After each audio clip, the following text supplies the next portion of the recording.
Our world is lost in unnecessary fear and hurt. Our systems seem scientifically engineered to make you small, powerless, and always waiting for the next great leader who will fix the problems around us. Worse, we're witnessing neighbor versus neighbor while warfare breaks out around our family tables. But you have access to a spirit, a strength that enlarges and empowers you. Even better, you don't need to wait for the next big movement. You can heal the world. It's time for governance by grace. Welcome to Gracearchy with Jim Babka.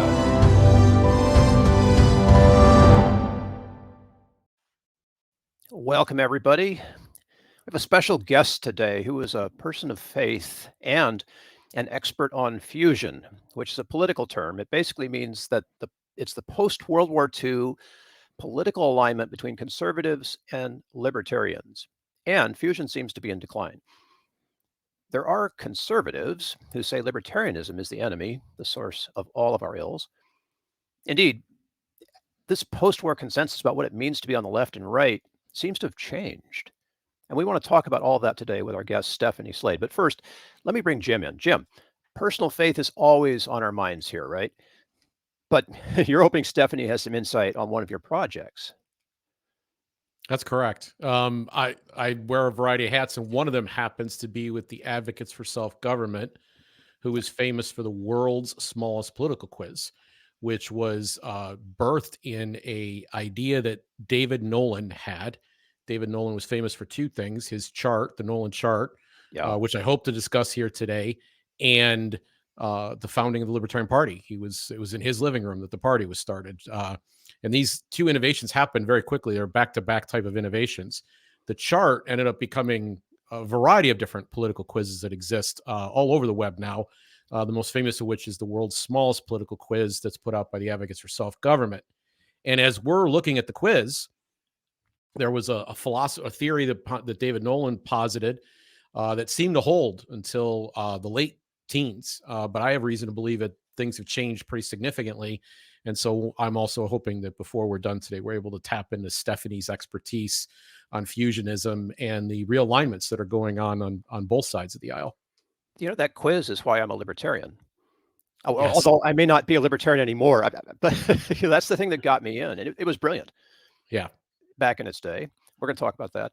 But first, let's do a proper intro for Stephanie. Remember episode 19? We wanted to talk about an article that she wrote. We're going to talk about that today. And we went ahead and did the show anyhow, which is called, are you ready for this? I'll try to say it all correctly: Authoritarianism, Polarization, and Illiberalism. That was the name of our episode. Right. Say that with a mouthful of marbles. So Stephanie Slade, senior editor at Reason, the magazine of free minds and free markets, a fellow in liberal studies at the Acton Institute, and a media fellow at the Institute for Human Ecology at Catholic University of America. Her writings appeared in America Magazine, the New York Times, U.S. News and World Report, Online Library of Liberty, and probably a ton of other places. She covers the intersection of religion and politics. Welcome, Stephanie. Thank you so much for having me. Stephanie, as Bill said, we wanted to get you on in late 22. You write these epic articles, and you just recently did another one. Can free markets win votes in the new GOP? We'll put the article that inspired that episode, which was called the Authoritarian Convergence and Can Free Markets Win Votes in the New GOP, in the show notes. But I before we get too deeply into the subject of the politics and the alignment, I'd like to talk about faith, because that's always on our mind here. We care a lot about that issue. The show is called Gracearchy, and we approach it maybe a little different from you, but I would like to get your take on your faith. It obviously inspires part of what you do. So give us kind of your spiritual biography, as it were. Sure. So I am, I guess, somewhat famously at this point, a Catholic libertarian. I was for a while. I've been at Reason magazine, where I work now, for almost 10 years. And for a while, I used to identify myself as the resident or the token Catholic or even Christian or even believer at Reason magazine. It's actually not true anymore. We now actually have a whole bunch of people who work for the magazine who are people of faith, of various faith backgrounds. So I'm not alone anymore. But I am Catholic. I am libertarian. I am pro-life. And this was 10 years ago, I think, considered to be kind of a strange mix of attributes. I have been Christian, I've been Catholic my whole life. I was raised Catholic. So that came first for me. My politics were secondary. Some people, do that journey backwards, the other direction. But so for me, I think it's important to recognize that my libertarianism flowed out of my religious commitments and my beliefs, and my moral commitments and beliefs, as opposed to sort of being in some way like retconned after the fact or something. So I believe very deeply in human dignity, that every human being was created in the image of God, and that we were endowed with free will by God, and that we therefore have obligations, moral obligations to each other, and that one of those obligations is not to, needlessly coerce each other. And so I think that my libertarian views really did come out of my faith commitments first. So you actually kind of anticipated one of the questions I wanted to ask you. You started to even answer it, and I'm kind of interested because I remember Reason back in the Virginia Pastoral days, and she wrote a book that basically introduced a theory or philosophy called dynamism, right, which tied libertarian thinking or thought to the idea of human progress and being very future oriented, and it was kind of a humanist view of the world. And I know that, I listen to Nick Gillespie when he does a podcast. He's a friend of mine, and I enjoy his show and his sense of humor. But his aesthetic is very clearly kind of a rock and roll aesthetic, and clearly not one of faith. I'm interested in a little bit more in the dynamic that goes on at Reason, because it has kind of had more of a maybe a pop culture bend, even in terms of how it approaches things, at least from my perspective. So I'd be curious to hear a little bit more about how the interaction of faith happens at Reason. Sure. Yeah, we joke sometimes that when Nick was editor-in-chief, we had a sort of sex, drugs, and rock and roll aesthetic. And then when my current boss, editor-in-chief, Catherine Maggie Ward, took over, she's a little more sex, drugs, and robots. She's more of a tech optimist, right? And in fact, we made T-shirts up that said sex, drugs, and robots for when she took over as editor-in-chief. Both of those are a little bit different, although I appreciate very much getting to sort of share a platform with Nick and with Catherine and with all my other colleagues who have slightly different perspectives or have came to libertarianism from different places. But I'll say too, I did not know when I was getting ready. I remember the day before I started my job at Reason almost 10 years ago, thinking like, goodness gracious, I do not know what I have gotten myself into, and I do not know if this is going to work. I don't know if I'm going to be accepted by my new colleagues, or if they're going to be like, who is this church-going Catholic girl, right? Like, she doesn't belong here. I just didn't know. What I found, though, was that it was never, ever an issue. That I was accepted immediately, that this sort of libertarian ethos of toleration is so deeply embedded and so genuine at a place like Reason that they were like, listen, okay, my lifestyle choices may be polyamory, your lifestyle choices may be, Bible study on Tuesday nights. That's cool. We can coexist. It's fine. We can all be friends, and we can advocate for the things where we do have a sort of shared goals and commitments, namely when it comes to public policy and wanting a minimal government, and maximizing human freedom when it comes to from government coercion. So there's enough overlap, and there was that ethos of toleration that came together that has made it that it's been a really wonderful. I feel very at home at Reason. I've never and if anything, my colleagues, both Nick and Catherine, who again neither is a person of faith, pushed me and encouraged me, and even to go further than I might have otherwise been comfortable doing, writing about my religion, writing about being pro-life from a first-person perspective. So they've been very supportive. I'm very lucky. I don't know Catherine personally, but I do know Nick, and he is very much that guy. Like, that's just who he is, and it comes through that he would. I'm not surprised at all to hear that he's been encouraging to you. So let's talk about faith then, as it relates to politics, because I was raised in more of an evangelical tradition. I am now what I call a done, meaning I still love Jesus. In fact, he's more important to me now than maybe he's ever been in my life, and I think but going to church is not something I'm doing at the moment. I call myself a done, as in done with church. We discuss questions like the ones I'm about to ask you just now. I want to know what your thoughts on the state's role in inculcating virtue. Yeah, so this gets to the idea of fusionism. which was this philosophy in the 20th century that was associated with National Review magazine and the conservative movement, but I think is very relevant to many libertarians also. Fusionism said that liberty and virtue are both non-negotiable, that America was founded on the confluence of these two things, that they need each other, that they're mutually reinforcing, and that we can't be defenders of only one or the other, liberty or virtue. So you can't be, I mean, this is the idea of fusionism. You can't just be a libertarian who doesn't ever care about how do we inculcate virtue? How do we pass along good virtues? How do we build a virtuous society? If you want the society to remain free, it has to be virtuous also. And likewise, you can't just be a sort of religious traditionalist who says virtue above all else, even if it comes at the point of a gun. That's not going to work. So we have to care about both. And the sort of traditional fusionist answer to this is to say, well, we need to think about our society in terms of different spheres, a governmental sphere and a non-governmental sphere. And the government's job is to protect our liberty, to keep us safe and secure, make sure our rights are not violated. And then in the non-governmental sphere, our job is to take that liberty and use it to pursue virtue.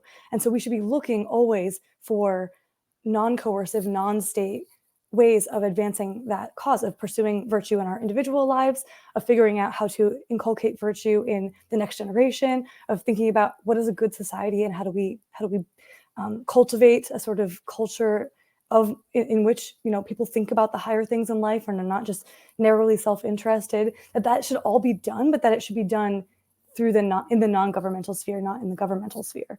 So, to the greatest extent possible, the answer to the question, what is the state's role when it comes to inculcating virtue or enforcing virtue, is I think it shouldn't have one. To the greatest extent possible, the state's job is to protect our rights, and our job is to figure out how to do the virtue piece. And that's a really big and difficult task, but it's also, I think, a mistake to think that the only way to get things done is through state coercion. Yeah. So, I mean, I want to follow up on that on the flip side of it. So that has to do with the kind of the virtue side, which the right tends to be a bit more concerned about. But there is a rich tradition within the Catholic Church, even here in the United States, to focus on social welfare programs. And a lot of people turn politically left when that comes up. Is it the case that the state is the only institution big enough to really provide for social welfare? Is that the best way to get it done? I definitely think it's not. And in fact, I understand that impulse. I do. There's this sort of seeming logic to saying like, well, we don't want to see people fall through the cracks. There are people in need. We have moral obligations to help those people in need. So we need to have some sort of, entity that sort of overarches all of society, that can make sure that there is not some corner, some pocket of society where people are falling through the cracks and they're being left behind and they're not getting the help that they need, where we are failing in our moral obligation to assist these least of our brothers, right? And so the state is the thing that is above all of us. It's the one institution that we all are in some sense have some participation in. This is the idea. And it has the resources that no one individual person and very few private institutions could ever hope to have. And so it should be the state's job to help people. We should. What I would say is what we've learned to do is to offload our obligations onto the state, and that is bad for a few different reasons. One of which is that it actually trains us to forget that is ultimately our job, that it is our obligation, that we should be on the front lines. We are supposed to be on the front lines of trying to figure out how to help those around us and make our communities better. But we think, well, I pay my taxes, and there's no way that I could ever do a better job than this behemoth, incredibly, financially endowed institution, the Leviathan of government. And so why would I even try to compete with them? I pay my taxes. I'm doing my part. The experts in Washington are figuring out how to help people. If people aren't getting helped, it's their job to solve that problem, not my job. So it trains us, I think, to be less moral, less virtuous, to think of ourselves as not being on the front lines. So in that sense, I think it makes us less virtuous.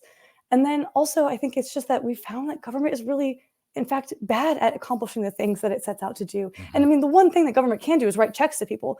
So in that sense, like, it can make sure that people aren't starving on the streets for the most part. But what we have found, I think what we have seen, this is just like, it's crazy to me that anybody doesn't see this, can look at the last 100 years of US history and not conclude that, in fact, what happens is the state traps people in poverty. It takes Yes. away their agency, right? It makes them unable to it makes them forget or trains them to believe that it's not their responsibility to figure out how to help themselves and their families, but rather the state's responsibility to take care of them. So it's bad for us, those of us who are supposed to be helping those in need, and it's bad for the people who are the recipients of that help, who are actually in many cases being made, the acute urgent need of having food to eat today is important, and the state can maybe do that, but in the long run, we're making the problem of poverty, and we're making these problems, I think, worse. We're not at all treating the underlying roots of this problem, and in many cases, I think we're dramatically exacerbating them. So you and I met at the Acton Institute. They do an event every summer, and you were a speaker there and did a great talk on the area we're going to be going into in just a moment on fusionism. But there's some discussion there of something called sphere sovereignty that goes on there. It's maybe more of a slightly more Protestant idea, but I think it fits very neatly in with Catholic theory. But there is a specific Catholic theory as well on how social change or social problems should be addressed called subsidiarity. Would you like to address one or both of these ideas too? Sure. I definitely am more familiar with the Catholic one of those, although I've learned a lot from attending Acton Institute's events, because they do have that sort of Protestant and Calvinist. I've learned a lot about sphere sovereignty and that sort of thing, but subsidiarity I know better, and it's essentially the idea, and this has been a teaching of the popes for over 100 years, that institutions that are closer to the individual person and to the problems and that people face, the institutions that are closer to those people should be the ones that try to solve them, and that institutions that are farther away should only step in when absolutely necessary. So what that means is, if there's a problem in my family, it's my job to try to solve that problem, to help the member of my family. If there's a problem in my immediate community, in my neighborhood, in my apartment building with one of my neighbors, it's my job to try to solve that problem, or to band together with my neighbors and the other members of my community to solve that problem. If there's a problem in my city, we should be talking about community level, city, civil society solutions if possible. If we feel like workers are being exploited, we should be thinking about, okay, is there a way that these workers can band together to advocate for their interests, to negotiate with their employers, for example, but that we should not be looking to the state to step in and solve these problems. We should not be treating the state, I sometimes say, people think of the law as a magic wand. You wave the magic wand, you pass a law, you've solved the problem. But that's not the way to go about trying to solve problems, because the state, your local government is further away from you than you're the member of your neighborhood. The state government is even further away, and the federal government is even further than that, and therefore is just less equipped to know what your actual needs are, and the needs of the people in the community are. And so we should not be looking to the state, if at all possible, to solve problems. That state, again, I think the state does. I'm not an anarchist. I think the state does have a role in protecting our rights, but that the vast majority of problems should be solved at a lower level. So I've got an observation about this. Democratic Socialist Republic of California, hometown, right? However, I live in a county that is predominantly conservative. And the way that we're solving things like the support for military families who don't have enough money to make it, till the next paycheck and need food, or the way that we're solving problems with homelessness, the state offers the money and you can get that. But what's happened, contrary to the state sponsoring these things, is that small groups have jumped up.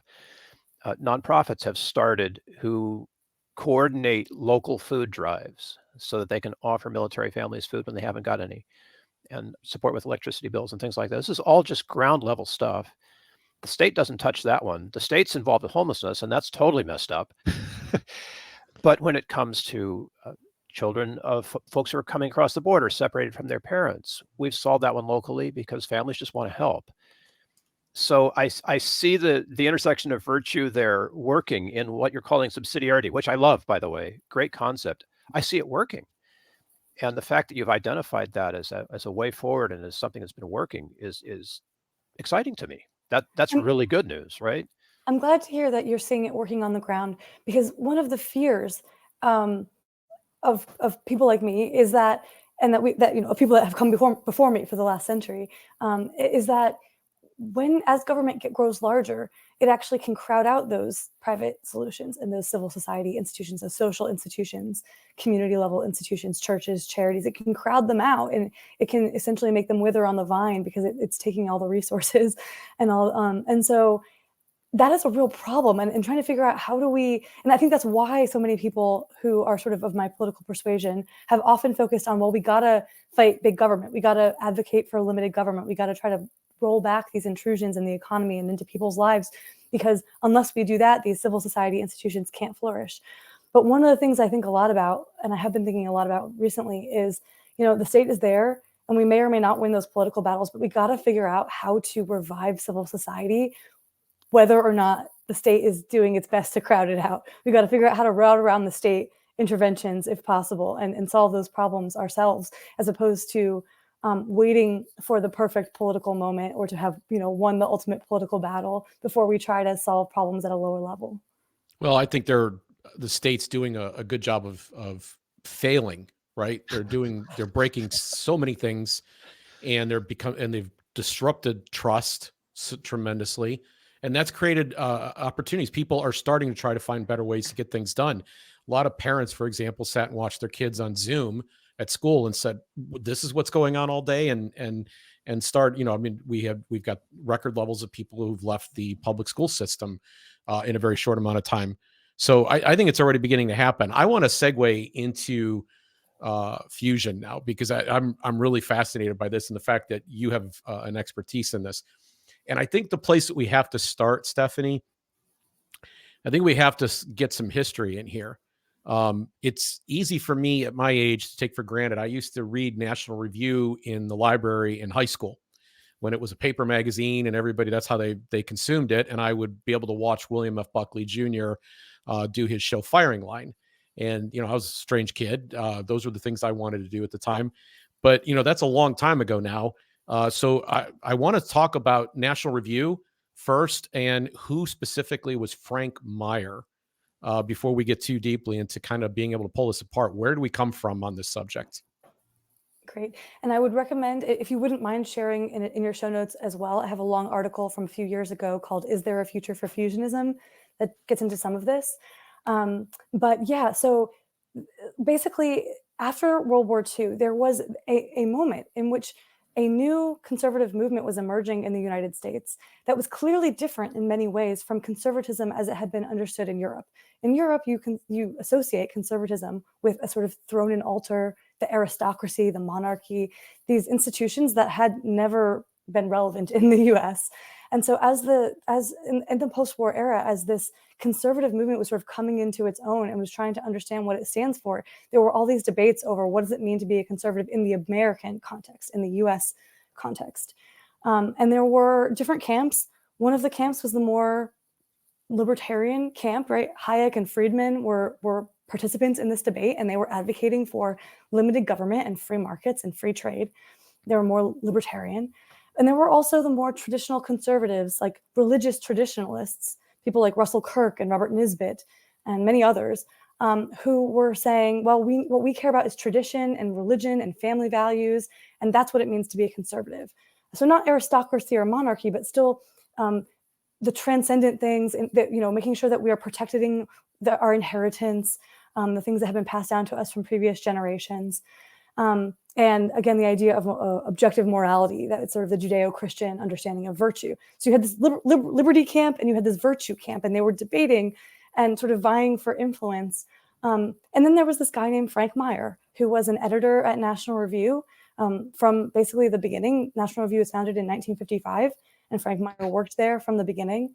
And he articulated what he believed was the correct synthesis of these two views. He basically said, neither side gets it completely right. We need both.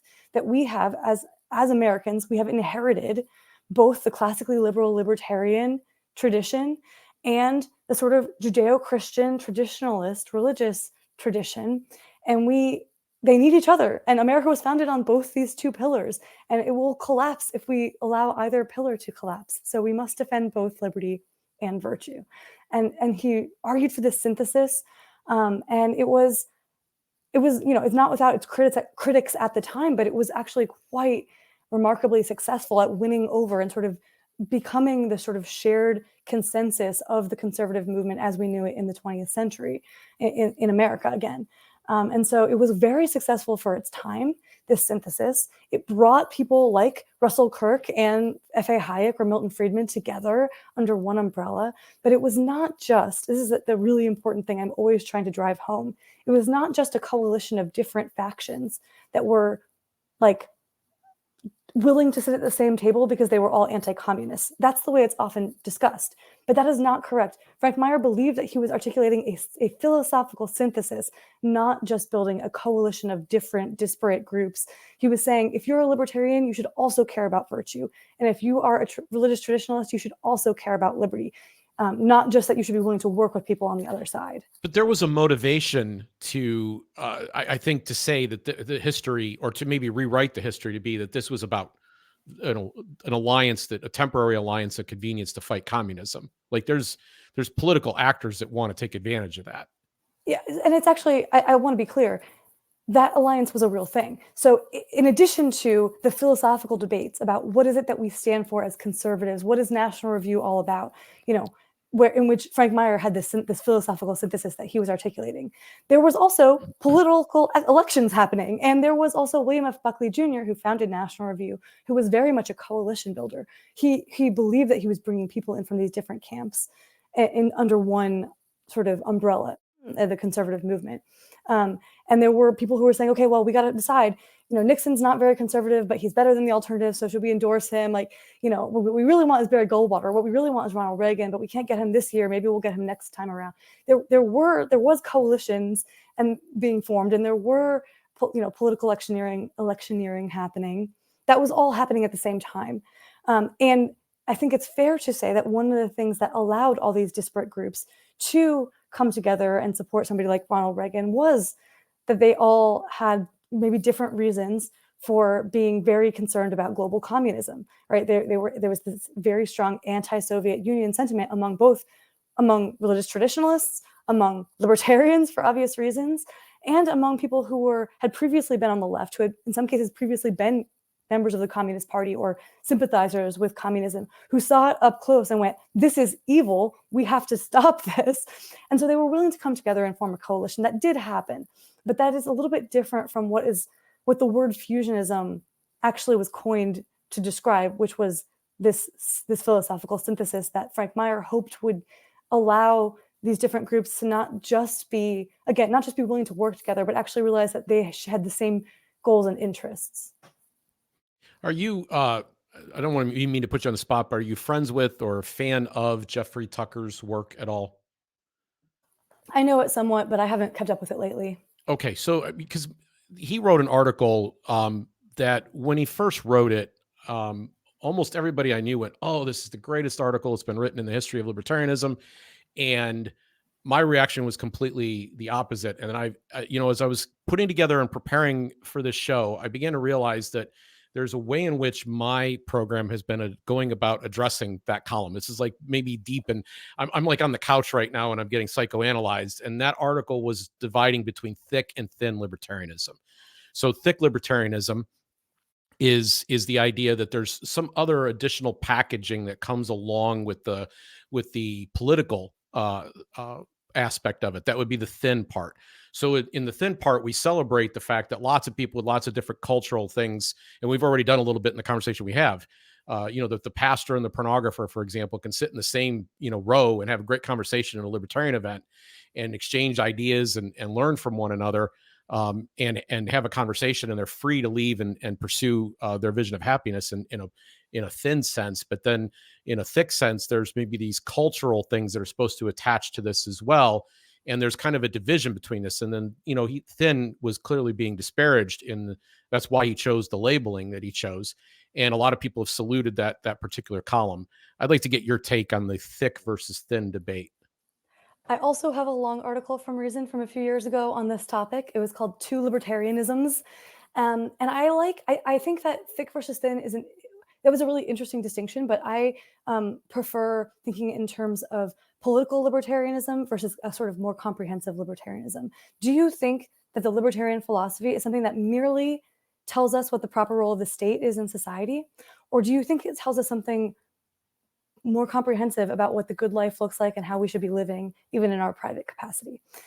So comprehensive versus political. I am very much a political libertarian. I'm not a comprehensive libertarian. I think that liberty is the highest value when it comes to the proper role of the state in society. It is to protect our rights and liberties. But I do not think that liberty is the highest value in life more broadly. I think that virtue, this is what makes me a fusionist, virtue is actually the point of the point of liberty is to then use that liberty to pursue virtue. If we use the fusionist distinction between the governmental sphere and the non-governmental sphere, when you step outside of the governmental sphere into the private sphere or the non-governmental sphere, I think liberty is one value among many, and it is not the highest value. And in many cases, there are things that are much more important in our private lives. So I guess where I struggle with this is that I recognize everything that you're saying and celebrate the political aspect of it. And we, in talking about grace, routinely talk about, we have a metaphor that we use here about sitting down and having lemonade with someone with whom you disagree, right? So the Nazis are marching down the street in Skokie and they go right past your house. And, why don't you invite one or two of them up on the steps and start asking them questions, a la Daryl Davis, who would do that and has managed to get people to leave, the Klan and so forth. Like the ability to begin hearing somebody as a real human being who's made in the image of God. And then I start to realize that the only way that you can get to that, or let me say the only way, the ideal or best way to get to that is if you are trying to imitate Jesus. This is basically the taking up the cross type of metaphor. It's viewing every human being as unique and special in the image of God. It's a very spiritual way of going about this. And that turns out to be kind of thick in its own way, right? If you give people the ability to go out and make mistakes, that's how they find virtue. Virtue isn't something that's coerced.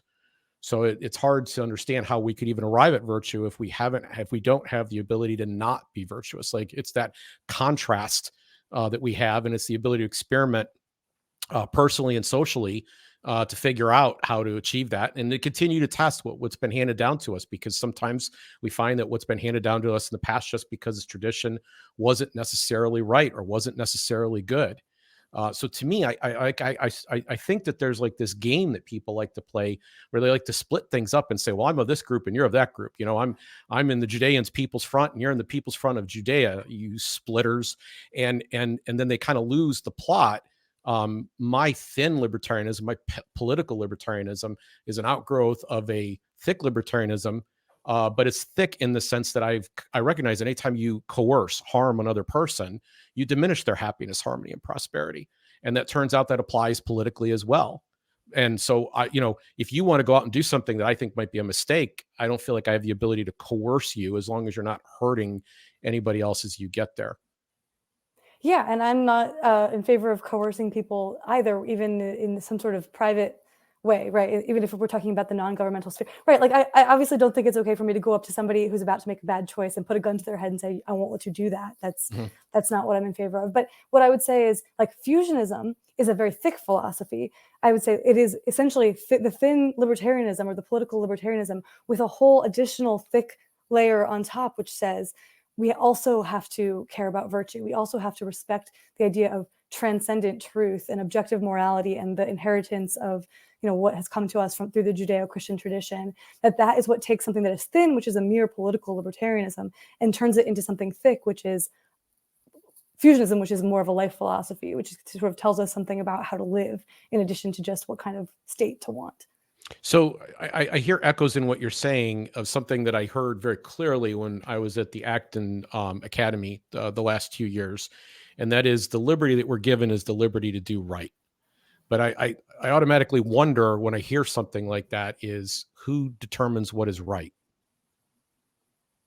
Well, I mean, okay, I would say two things. One is I believe that we all have the right to follow our conscience, right? Right up to the point where we are actually invading somebody else's, aggressing against somebody else, right? Violating someone else's rights. So I'm not arguing that like somebody else should get to tell you and force you to adopt their understanding of right and wrong. I think our conscience is ultimately must be our guide. However, that's different from saying, I don't believe that there is such a thing as objective morality or objective truth, that there is such a thing as right and wrong and sort of capital, G good and capital E evil or that sort of thing. I do. I think that ultimately a good life is one in which we have correctly identified the good and are oriented toward it and are moving toward it and are trying to achieve it. And if we have incorrectly identified what the good is, if we are pursuing the wrong things, we're not going to end up with a very good or virtuous life. That doesn't mean I think that somebody should be able to come in and coerce us into doing something different. But I'm very much not a relativist. I don't think it's like every person's understanding of right and wrong is equally valid. I think there is such a thing as truth when it comes to transcendent objective morality. But we do have to let people learn by doing. And sometimes that's painful when those people are in power. When people are in power, especially when they have control of the state, right? The reins, the sort of coercive power of the state, that complicates this because now they are using coercion potentially against people. And so I'm strongly opposed to, in the vast majority of cases, I'm obviously not opposed to having a state that, say, punishes murderers. But I think that the reason for that is because we believe that the right to life is one that the state has a role in protecting, and not so much because I think that the state's job is to teach people that murder is wrong. I think we should teach that to our children. We should teach that, we should have that be an important part of our culture.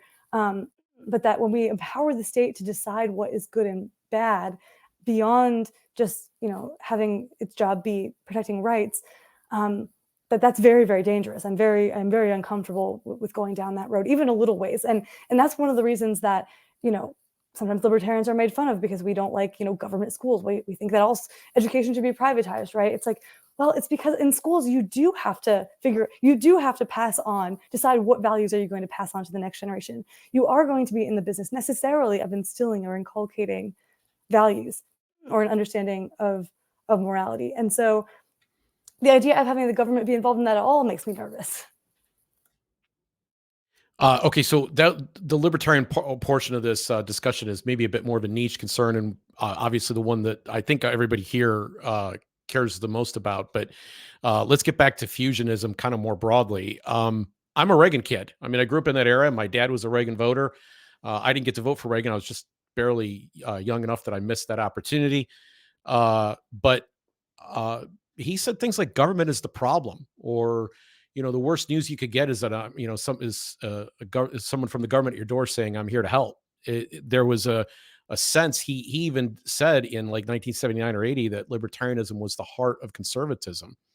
And there's a famous clip of a debate between George W. Bush, who was running against him at the time, ended up joining and they formed a presidential ticket in 1980. But while they're both campaigning, the two men are debating, and they're asked a question about immigration. And George H.W. Bush wanted wanted policy that would allow people to come into the country, thought immigrants were beneficial, spoke up for the value and virtue of immigrants. And then Ronald Reagan tried to top him by saying he was for open borders. Things have changed an awful lot, haven't they? Yes, that is definitely true. I love, there's a famous quote from a Reagan speech where he talks about how, we're the shining city on the hill. And if the city has to have walls, then I want it to have big doors as well. In other words, that we should be welcoming to people, that was a really strong part of the Reagan ethos, was a sort of optimistic and welcoming and inclusive approach to politics, which is very, very different from where the sort of conservative movement, the Republican Party, has been in the last few years. I think there has been a real erosion of that. And so, I mean, there can be debates over whether facts on the ground have disproved that, I guess. You might say, well, we don't like the culture that is being formed with all these people who speak Spanish living in our country or something. And so we have a right to close that door, close the border. But as a general matter, Reagan was very much a fusionist. In fact, he gave a speech shortly after he was elected, I think, where he actually said, Frank Meyer, who was the godfather of fusionism, had passed away by then. But Reagan, and most people today have never heard of Frank Meyer, but Reagan called, in the speech said, Frank Meyer, what I believe is what he argued for, which was fusionism. Okay, but clearly something's happened. And I don't, is it 9/11? Is it the financial meltdown that we had in 2008? Is it some other factor? Is it social media? What is it that suddenly has people? Is it the end of the Cold War and it's just taken this long to arrive at our doorstep that has caused some real shifts? Let me just lay out a couple of them. It was understood across the board. In fact, this was every economist agreed with this idea. It was like gravity that free trade was good for everyone. It would benefit everyone. That's coming under question. There were people on the left that questioned that all along, but now it's being questioned on the right. And there's guys showing up like Orient Cass that are trying to try to design some kind of economics that will kind of justify this position. They don't do a very good job, in my opinion. They cheat by picking start and ending dates for these things, but free trade is on the block. Industrial policy, the notion that we need to go back to kind of an FDR sense of the world is now being discussed openly amongst people who are Republican. Tough on crime. Just as recently as 2018 and 19, we were already seeing significant progress had been made about dealing with some of the problems that we have in criminal justice, involving the war on drugs, involving the sentencing, the way the sentencing was conducted, and so on. And all of that all of a sudden seems to have rubber band back really good and hard. Trump is very much, and the people of his ilk are very much kind of in a Nixonian state of mind there. Immigration. The idea that Ronald Reagan would have put forward, and that I think you and I would put forward, because we believe that every human being is made in the image of God and that their rights are given by the Creator, not by the state, should be able to choose where they want to live and how they want to live, who they want to live with, and so forth. And people should be able to make those relationships. And all these things right now, and especially immigration, I would say, are on the chopping block on conservatism. What happened? Where did it go wrong? The first thing I want to say is that although I agree with everything, your characterization of the changes that we have seen, I often refer to this as the liberalism schism. And I think it is very important to remember that it is a schism where there are two sides. Even on the right of center, and broadly what would have previously been considered to be like the libertarians and conservatives all together on the right of center, there are plenty of people who still identify as classically liberal, who still think trade is good, who are not anti-immigrant, that who want limited government. But what has changed is that there has been this opening up of the schism where there's now a whole bunch of people on the other side who are saying things like, we tried your limited government and we don't really like where it's gotten us. And so what we think we want, what conservatives need to do, is to embrace a muscular state and be willing to wield state power in order to impose our values on society. Because the left is willing to do that. We know that the left has no qualms about using state power to impose its values on us. And so we have to be willing to fight fire with fire. That's the kind of things that they're saying. And so I think a lot of this is, it's reactionary. It's a backlash against very bad choices, poor choices, the illiberalism and extremism of the left, where the further they go in pushing, trying to sort of essentially force their views down everyone else's throat, especially using coercive power, the less willing people on the right are to say, well, we can just battle this out as a battle of ideas. The marketplace of ideas will sort it out. And they're saying, no, they're coming for us. They're trying to force their way of life on us. They are, they hate us, and they want to, make it illegal to believe what we believe or to live out our faith the way we want to live it out or whatever. And so we're going to respond in kind. And that means being willing to use state power against them. But that means that there's a constant escalation, like in a war sense, right? Everybody's always upping the ante. So we don't call ourselves Gracearchy on accident, because this is the very phenomenon we're looking to address. Is like, how do we go back down? How do we de-escalate? And we think the very first thing that has to happen is people have to listen. And they have to listen to a steelman argument, because I noticed that even in these arguments you're talking about, people have a tendency in the political sense to straw man one another, right? They pick the worst argument and set that one on fire and go, look I defeated this argument, when they're not really addressing the real felt concerns that are going on there. And they're turning to a coercive tool to kind of force everybody to accept their way of life. That's right. And I am very concerned by the current state of our politics. I think that the article I wrote that you mentioned earlier called The Authoritarian Convergence was about how on both the far left and the far right, they're starting to resemble each other more and more in terms of the far right embracing leftist economic policy. So on something as concrete as actual policy, industrial policy, and that sort of thing, anti-trade, pro-tariffs, all of that. But also in terms of like just an erosion of support for First Amendment, like free speech and religious liberty on both the left and the right, you're hearing this.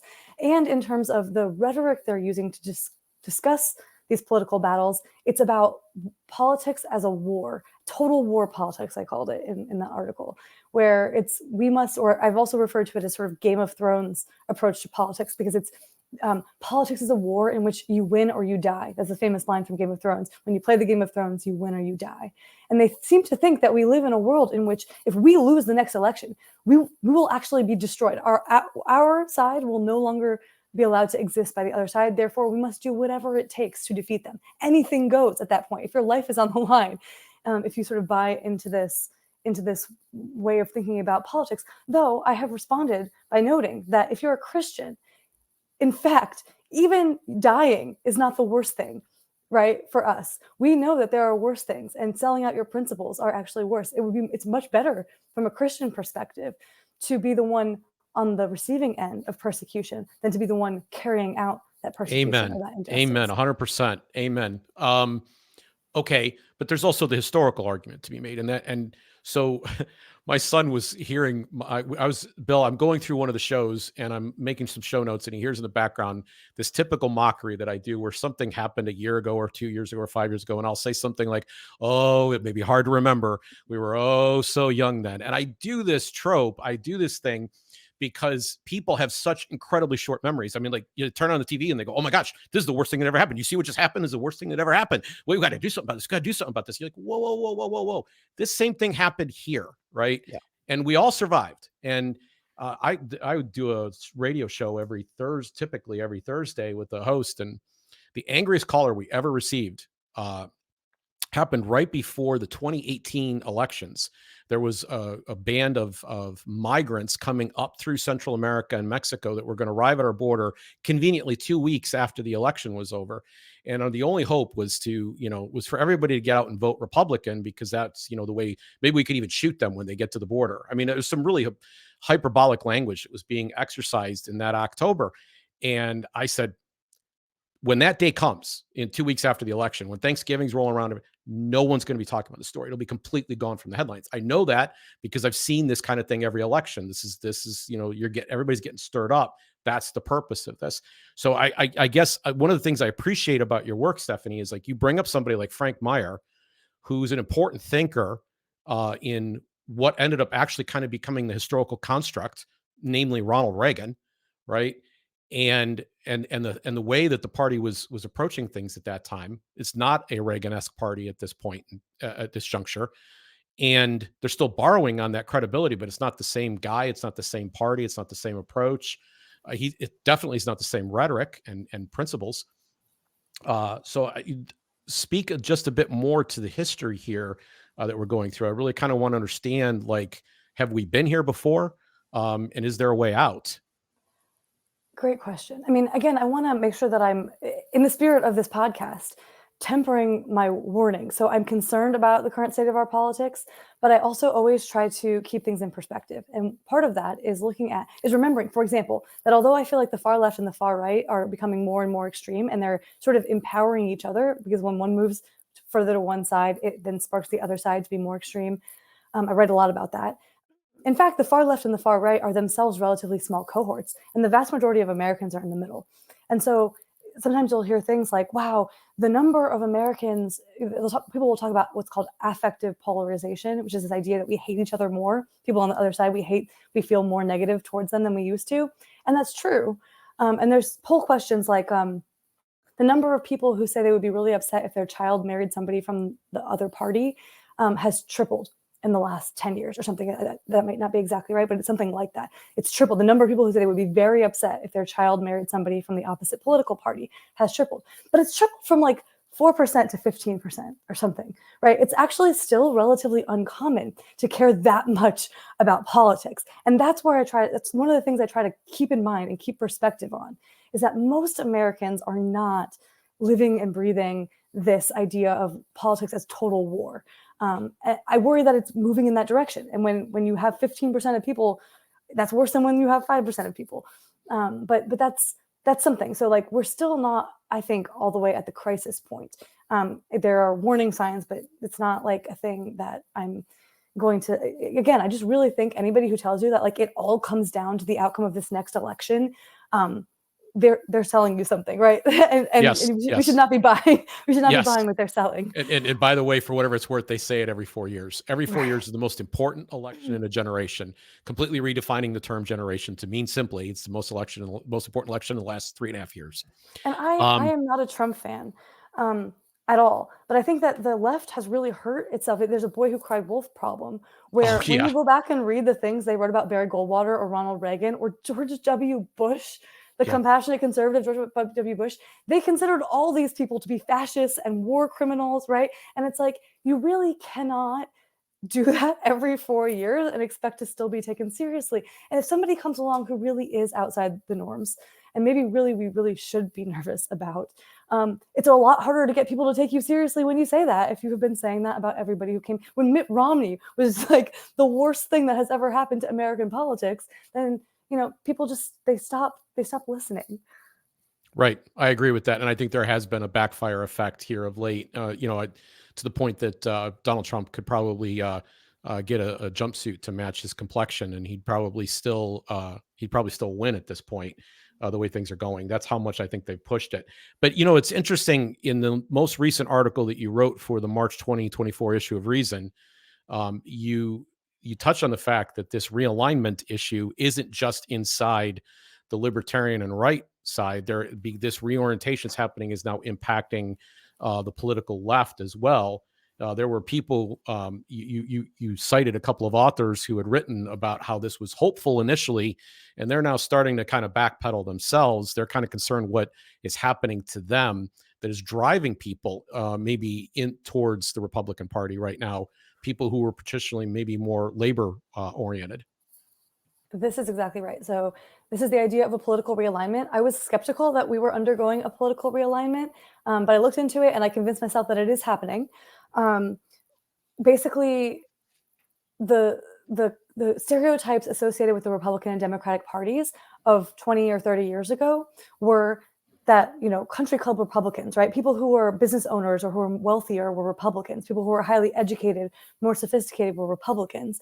And people who were working class, blue collar workers, maybe union members, they were Democrats. Like people who hadn't gone to college, didn't have a college degree, were Democrats. This has completely reversed in the last 10 years, 10, 15 years, where now people who have a college degree are far more likely to vote Democrat. And people who don't have a college degree, especially white working class, but even if you broaden it to all races, those without a college degree are more likely to vote Republican, have been in the last several presidential elections. And this also sort of carries with it some racial changes too. So they used to think that the multi-ethnic party was the Democratic Party, that immigrants voted Democrat. But in the last few elections, we have seen swings towards not all the way towards Republicans, but in the direction away from being such overwhelming majorities for Democrats and much more towards voting for Republicans. And this includes, this is primarily, we're talking about voting for Donald Trump in 2020. Donald Trump, who was considered to be racist and who was considered to be bigoted and who wanted to close the border and who wanted to not let Muslims come here. And so this question of like, what the heck is happening here, that minority voters are moving in the direction of this guy who seems to hate them, or who everybody at least believes is hostile to having more immigrants come and that sort of thing. And the explanation that most people, I think, who look into this closely arrive at, which I absolutely agree with, is that it has nothing to do with economics and everything to do with cultural radicalism on the left, the sort of woke identity politics extremism that the Democratic Party has really gone all in on in recent years, such that even somebody like Barack Obama in 2008 would be considered an incredible moderate, squishy moderate compared to the Democrats today. that this idea that we need to be pushing trans ideology in our schools, and that if you don't want to bake a cake for a gay wedding, you're a bigot who should be run out of the marketplace, and all this stuff. This idea that the Democratic Party is beholden to such extreme cultural, specifically cultural views, that they consider any traditionalist Christian to be a bigot, white men to all be racist and sexist. Like, this is creating a backlash, an identity-based and cultural backlash. That they think that abortion should be legal all the way up until the moment of birth, right? This sort of thing. It's not that they're in favor of gay marriage, but it's that they're in favor of forcing their views on LGBT issues on everyone else and not allowing there to be a place in society for anyone who disagrees. It's this radical, militant, what is often called woke or identity politics turn that the Democratic Party has taken that is driving people, especially less educated people, who tend to be a little more socially conservative, who tend to not be as, extreme on these social issues, cultural issues. They're driving them out of the Democratic Party, and they're saying, I'm with whoever is going to fight against this craziness because this is insane and I can't get behind it. So the idea is that a realignment is happening, but that it is actually not. A lot of people think it's about economic issues. A lot of people on the right have made this argument that it was people like Orient you were talking about earlier said, oh, they're coming over to the Republican Party because Trump was, not free trade. And it's like, if you look at the data, it suggests that it was culture that was driving this realignment. Okay. So in your referring back to your March 2024 article, Can Free Markets Win Votes in the New GOP? You include something that is kind of, it's upside down as far as I'm concerned, but it's a chart. And in the bottom right-hand corner is the kind of the most libertarian position on there. But it's got axis points, just like David Nolan's chart does, which is famously used by the advocates for self-government in their world's smallest political quiz. And a lot of other quizzes use it too, and some of them orient it differently, but they set it up in my favorite way, which is a diamond chart. So David Nolan wrote an article that was published in January of 1971 called Classifying and Analyzing Politico-Economic Systems. And he was basically saying there is, most people are familiar with the left and right, and that kind of divides people on certain questions, right? One's a little more, the right's more conservative and the left's more progressive or liberal. But it doesn't really explain a lot about how they view the role of government in these things. It has a lot to do maybe with their values, and what they think is a priority, but not necessarily how much government they believe. So he proposed that there needed to be a second line that was kind of up and down, and that would measure how much government they believe needed to be used to address the various social matters that they cared the most about, or how little government should be used in those areas that they wanted freedom. And so then they came later, people like instantly, kind of organically, people began doing quizzes on this thing, and they started plotting people because he proposed that that's what could be done. And it finally got standardized by the advocates for self-government. But as I said, others have done this too. And I couldn't help noticing that in the chart that appears in your article, there is a social identity dimension and an economic dimension. These are two different lines in the chart to get to that point. I'm bringing this up to say we have a challenge here because we've looked at some of the questions. You already brought one of them up. You brought up free speech. Free speech doesn't tend to be predictive anymore. There's been a significant shift. This was previously considered an issue of the left. Now it's on the right, and they're virtually on par, according to the advocates' research. And, they have people taking the quiz. It's not predictive anymore of being on this political left. Likewise, immigration. They're shifting on that so that doesn't predict libertarianism anymore. Trade issues are less predictive, and Social Security are less predictive on the right than they were. And that leads me to believe, Stephanie, that we are in a different era. And here's what I'm going to posit, and then I'm going to let you shoot me down and set me straight. I believe that what David Nolan was talking about in 1971 was basically the Cold War consensus, or not Cold War, the post-World War II consensus, because even after the Cold War ended in 1991, this was how everybody was operating. When the election happened with Mitt Romney running against Barack Obama, this was exactly how people still basically were thinking. There might have been some evidence of fraying at the edges with candidacies like Ron Paul's and Bernie Sanders in the mix, but most of the way, this is how people were thinking. But then a man came down an escalator And in 2015, it announced he was running for president, and suddenly everything seems to have changed. And somewhere between then and the last year or two, we're in a different dimension. We're not in that same era anymore. There has been a realignment in the definition of what conservative and liberal mean. And it really calls into question all the questions that we're asking on that quiz. Like, do we have to look at, is it really a social and economic question anymore that really divides these two wings? Yeah, that's, I think, really important. The amazing contribution that the Nolan chart makes is by adding that second axis and recognizing that left versus right only is not going to capture everything it needs to capture, and that you need to have what he suggested is that we should introduce this sort of authoritarian versus libertarian axis, like more government versus less government. He used different language for that, but because you can have a left-wing authoritarian or right-wing authoritarian, and they're different. They're not identical in terms of how they want to use government, but they share that a desire to use government to get their way. And so having that second axis really adds something to the picture. The chart that I reproduce in my article is a different take on this. Instead of having this sort of libertarian authoritarian axis, it just breaks out again, economic issues on one axis and sort of social cultural issues on another axis. But I point out, I only mentioned this in passing in the article, but it gets getting at what you've been talking about, which is that even that attempt to break things out, with where you have economics on one and cultural issues on the other, to try to be a little more granular in how you're classifying people, it ends up failing in many ways to capture the things that actually differentiates one group from another, especially when you're trying to capture libertarians, because the kind of thing that differentiates somebody on the left, a sort of traditional leftist from a traditional conservative, isn't necessarily the same thing that a libertarian. So the shorthand is a libertarian is socially liberal, fiscally or economically conservative. But in fact, there are many ways in which libertarians are not socially liberal. If socially liberal is, banning big gulps in New York City or something, right? Mm-hmm. We're not in favor of that.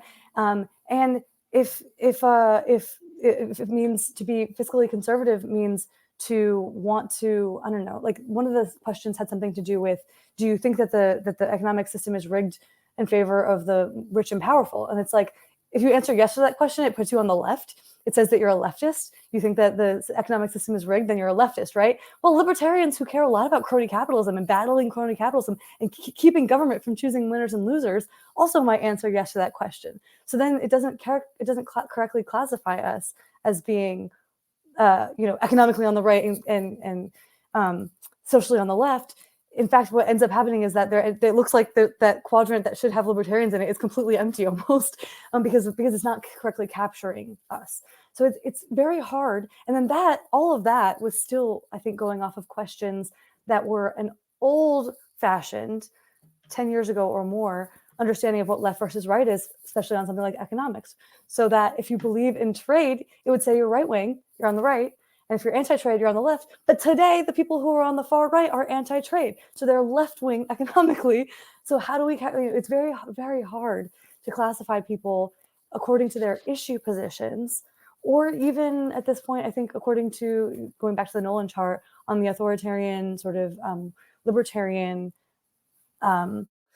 axis spectrum, because it seems like what's going on is entirely about people just identifying with one identity cohort, us versus them. These are my people and we're against those people. We want our people to be in power and we're opposed to those people having power. It's not really about issues, unfortunately, anymore. Oh, I was going to say, what if we had a chart that somehow measured virtue versus how we feel about government? So if I were going to be trying to do a definition of what it means to be a fusionist, right, it would be, and I actually drew this 4 quadrants once to make the point of what fusionism is to my boss when I was writing my article on fusionism. I said, well, a fusionist is somebody who is in favor of limited government and traditional virtue. If you're in favor of limited government, but you're not in favor of traditional virtue, then you're sort of, you're like an old school libertarian kind of. And if you're in favor of individual virtue, but you're not in favor of limited government, then you're kind of an authoritarian conservative, like a big government conservative, right? So you can end up with these different, you can end up with 4 different quadrants, and one of them will be the fusionist quadrant, where you want limited government, but you think that limited government needs to be married to, fused with a culture, a virtuous culture. That is one way to do it. But I don't know that it necessarily would do a good job of capturing the full spectrum of people left, right, and center in a country like this one. Because so many people these days are not thinking in terms of virtue, right? That's like feels very passé to many people. So I'm thinking this might be my final question for you, Stephanie, but it requires a bit of setup. Then I want to come back to David Nolan's idea in 1971. So at the bottom of the chart, kind of home played out, you've got on your left side, am I doing the list? This would be the left for everybody. On the left side, you have social issues, and on the right side, you have economic or fiscal issues. And under Nolan's approach, and then like when you're attempting to write up the questions that would go, there are, on the world's smallest political quiz, there are 5 questions on each side. And each of those questions has to accomplish 3 things. They basically have to identify a agreement with an economic position on the right, or an agreement with a social position on the left. They have to resist the other side. So if you're on the left, you would say no, you would disagree with the question, and vice versa. And then finally, agreement should also drive you up towards limited government, libertarianism. And if you end up like on both sides, socially and fiscally, saying, I don't want government involved in these questions, you go all the way to the top. If you say, I want government involved in every single one of these social and fiscal questions, you would go to the bottom. So you think about this, writing up these questions, the simple shorthand was, and it was very simple. It was remarkably simple. The question, the quiz got standardized in the late 80s, like 1986, 87 timeframe, 88, somewhere in there. I think it was 1988. It got standardized by Marshall Fritz and a group of his friends that he consulted with, and they did tests and different stuff, and they standardized it. Then in the early 2000s, they did a review, and they only modified a couple of questions. They didn't pull or remove any questions. The theory was still holding. It was still highly predictive of where people were at in the political map. But we actually replaced 3 questions in 2020. I didn't just simply update, but we replaced 3 questions. And one of those has been a disaster. It's failed completely in terms, but I see that there's kind of this shuffling now. And so I'm saying all of this to boil down to this point, this simple back of the hand math that you would do to say, oh, this is an economic question, no longer predicts conservative and libertarian necessarily. The simple back of the hand social question definitely doesn't predict on the left very well. It's become much more complex than that. So I'm going to ask an incredibly hard question now with all that background. And that is, what are the dividing lines? How do you say now that someone is a conservative, someone is a progressive? You have a chance to be the David Nolan of 2024. You're going to be able to redesign the theory. What is the new era's theory? I wish I had a ready-made answer to that question. That's why we're in Final Jeopardy right now. I mean, one of the problems I think actually with, again, I love the Nolan chart. I think it was such a huge leap forward for helping to understand, refine our understanding of what's going on. But one of the things he did is he actually considered social issues and economic issues to be perfectly trading off, so that like far right meant you care a lot about free markets and not a lot about economic liberty, and far left meant the opposite. You care a lot about freedom, like on social issues, and not at all about economic liberty. But what we're seeing now is a cohort on the right who is not really in favor of economic liberty and not really in favor of social liberty either, right? Like they can move together. And in many ways, depending on like which issues you choose, folks on the left they're certainly not in favor of economic liberty in many ways, in most cases, but also although they want everybody to be able to sleep with whoever they want and, have whatever lifestyle choices they want, they also want government to be involved in many social questions too, right? Again, they want the state to have something to say about whether you are allowed to live out your faith in these various ways. Yeah, and by the way, you could see this in a host of people who just in the last 2 to 3 years who are definitely on the left. Glenn Greenwald, Matt Taibbi. There's these characters now that are beginning to show up. Bill Maher, even to some degree, who's still saying I identify with the left, but they're like, you guys are insane. And they're kind of these what I call old-fashioned liberals. I'm not sure that many of them existed even anymore, but they were this idea that they would have fit that Nolan Chart division pretty well.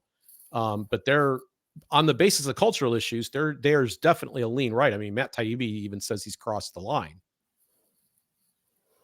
Yeah.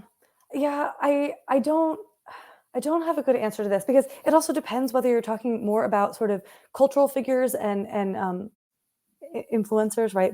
Thought leaders, intellectuals, writers, people on TV, or if you're talking about base voters, because it seems very clear to me that what's going on with base voters is something very different than what's going on with folks like Matt Taibbi. But I guess a thing that I wrote in my big piece on the realignment, and that I do believe, is that it is these cultural and identity questions where the extremism on the left has pushed out many like blue collar voters out of the Democratic coalition into the Republican coalition, because they're like, if you're going to tell me that my kids have to like my daughter has to compete on the same sports team with a biological boy, like I'm going to have something to say about that. Like I'm not going to keep voting for you just because I think that like I agree with your tax policy more or something. They care about those cultural issues more, so it's pushed these folks to the right. And it also, in some ways, the lack of the extremism, the sort of cancel culture stuff is what's pushed some of these what would have been more left-wing influencer types like Taibbi or Bill Maher or whatever out of the coalition. Also, it's like, you used to be classically liberal in some sense, in sense of believing in individual liberty and free speech and that sort of thing, and wanting to like coexist peacefully with people even if you don't agree with them. And now there's this like desire to militantly impose your way of life on everyone. So there's like the people who are not okay with either side imposing their way of life militantly on everyone, and then it's people on the left who want to. What we understand as being on the left, even though we can't tell you what set of issues puts you on the left, but we understand there's a difference between being on the left and being on the right. There's people on the left that want to militantly impose their way of life, and there's people on the right who want to militantly impose their way of life, and then there's people like me, probably on the right, but don't want to militantly impose my way of life. So there really are still four quadrants, and I think the authoritarian liberal axis still gives us a lot of information now that I think about it, but it's that left versus right we're having a really hard time. We can see that there's a difference, but we cannot figure out what are the issues, what are the actual political issues. It's harder to wrap them up into a neat bow and say these are the issues that tell me that you're a right winger versus a left winger. It's certainly not going to be economics. It's not going to do it. Stephanie Slade, thank you for being on Gracearchy and sharing your thoughts. And we will include your articles down in the show notes. I want to close out, Bill, on this thought that Stephanie brought up a few minutes back about the idea how the extremes are small, they're kind of loud, and they're more like each other. And I'm afraid that too often that's what's driving what we think is happening, and we're maybe not aware of the full picture. I mean, we talk about history here, we talk about grace here, but maybe the grace point that we close out on here today is a recognition that these large shouting groups are minorities. They're driving a lot of the media coverage. They're driving a lot of the adrenaline and fear that is a part of our politics. They're not driving us necessarily towards harmony, and they're probably not really truly representative of the big picture. And maybe one way that we could find peace and be a little bit more graceful in how we approach politics would be to simply recognize that really true fact that the extremes should not define the rest of us.